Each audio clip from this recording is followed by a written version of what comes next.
na-trauma po si nanay sa nangyari.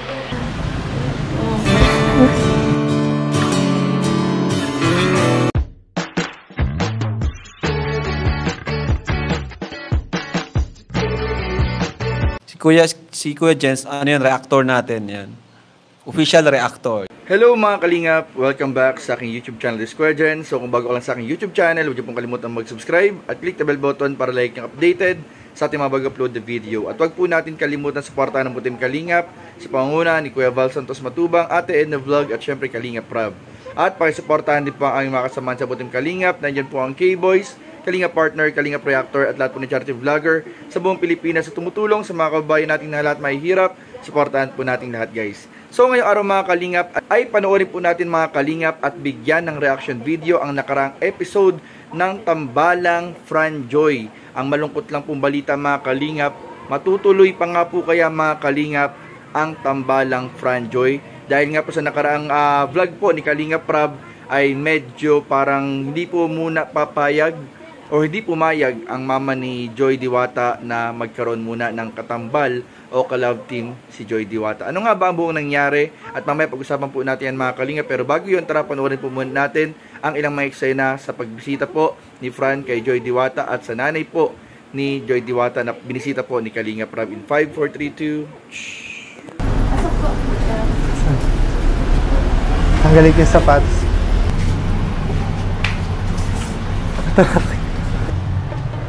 Ay, kakagising mo lang. Kanina ka pa namin hinahanap. Galing pa kami sa school. Medyo.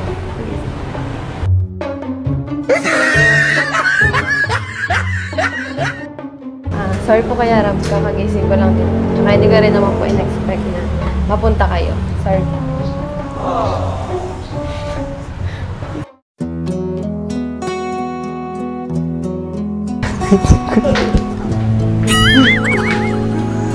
Bro, ba't natatahimik ka na? Kanina madami ka sinasabi. First time ko kasi po na magkikita kami ng hindi dahil sa trabaho. Anong nararamdaman mo ngayon? Kinakabahan. Kamusta yung si Joy? Kanina, parang curious ka kung nasan si Joy. Kamusta naman yung school mo? Okay lang, walang pasok. Walang pasok. Kala ko alam yung mga schedule ni Joy. Nag-update pa kayo kanina.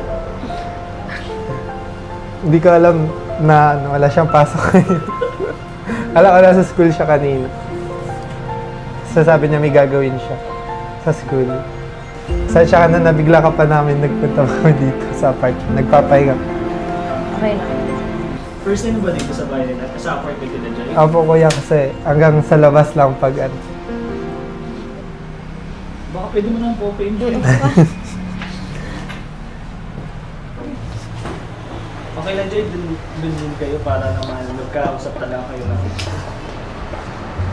Yan. Para lang tayo dito mga high school na. Tagal din ng jacket. Ang init. Init. Okay ka lang pala. Init. Joy, pasensya na biglaan lang din kasi. Okay lang. Okay lang nandito si Fran? Okay lang. Kasi kanina si Fran tinatanong namin. Ikaw naman okay lang ikaw ang tanong namin. Kailan yung last na kita nyo? Baka kasi magkaiba bro eh. Birthday po ni Kuya Ram. Tama. Pero kailan yung last na pag-uusap nyo? Saan po? Cellphone, sa chat or sa... Kanina po. Parehas talaga. And alam mo ba Joy na alam niya kung sino yung paborito mong singer? Sinabi mo ba sa kanya or... Paano pa na nalaman, Fran? Naririnig ko lang sa ano niya, sa pag minsan kinakanta niya yung songs ni Taylor Swift. Ooh. Fran, bakit pinagpapawisan ka? Relax ka naman lang, mabait yan, hindi nangagat si Joy. Mabait yan. Diyan bro! Punasan na si Fran. Diyan bro. Pinagpapawisan. Ayun na tissue bro. Punasan ko lang bro. Ay, kaya nga bro. Kaya nga bro. Ang tahimik po, nagkakahiyaan. Gawin mo yung trabaho mo. Nandito tayo para sa trabaho mo. PA. Siyempre bilang matandang kapatid ni Joy, kailangan din namin malaman yung mga schedule ni Joy. Gawin mo yung trabaho mo. Normal. Huwag kang kaya. Joy, nag-review ka na ba? May exam ka yata next week eh. Oo. Everyday naman.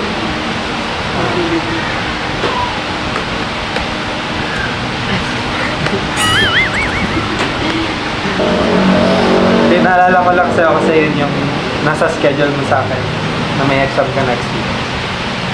Baka may nakalimutan ka bang sabihin sa akin? Alam mo, sinasabi ko naman. In short po, na-trauma po si nanay sa nangyari. Dahil dun sa aksidente. Kasi dahil din po sa pag-agal niya kay Joy. Pero yun po na, thank you, Nay. Wala sanang problema kung nung pag-chat namin na-reply si Joy. Oo. Wala. Kaya Nadatnan ko din yan. Parang wala siya sa si sarili. Joy kasi talaga yung tao na talagang mahilig siyang itago yung kanyang Naiyak lang. Pero Nay, thank you, Nay. At since nagmamadali lang din po kami, nabiyahe Hindi po man kami. sa ayaw ko. Oo nga po. Sa ngayon. Pasensya din po sa mga sponsor kung nasaktan ko po kayo. Yes. Pasensya na po kayo.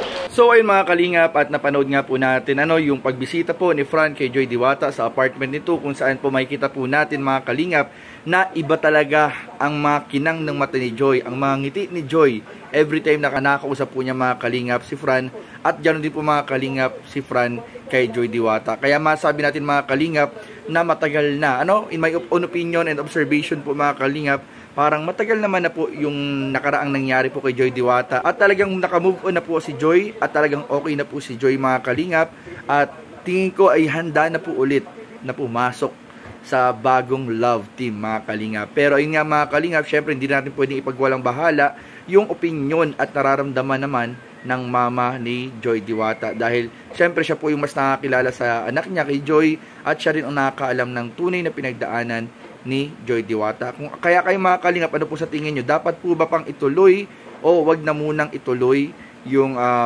tambalang Fran Joy? So comment down below mga kalingap, at sa susunod po ay bigyan natin ng reaction video yung mga magaganap pang update sa tambalang Fran Joy po mga kalingap. So yun lamang po, at maraming po salamat sa panonood. Please don't forget to like, comment, share, and subscribe sa ating mga video. Maraming po salamat. God bless. Bye-bye.